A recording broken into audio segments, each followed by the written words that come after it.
रामचन्द्रं करुणावतारं संसारसारं भुजगेन्द्रहारं सदा वसन्तं हृदयारविन्दे भवं भवानी सहितं नमामि मन्दारमाला कलितालकाये कपालमालाङ्कितसुन्दराय दिगम्बराय च दिगम्बराय नमः शिवाय च नमः शिवाय कालिलोकाङ्गण मंदिर चरण डोळ्यान पाहिन रूप तुझे प्रेमे आलिंगिन आनंदी पूजिन भावे ओवाय न म्हणे मला त्वमेव माता पिता त्वमेव बंधुच सखा त्वमेव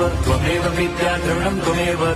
सर्वं मम देवदेव कायेन वाचा मनसेन्द्रियैर्वा बुद्ध्यात्मना वा प्रकृति स्वभावात् करोमि यद्यत् सकलं परस्मै नारायणायति समर्पयामि अच्युतं केशवं राम नारायणं कृष्णदामोदरं वासुदेवं हरिं श्रीधरं माधवं गोपिका वल्लभं जानकी नायकं रामचन्द्रं भजे।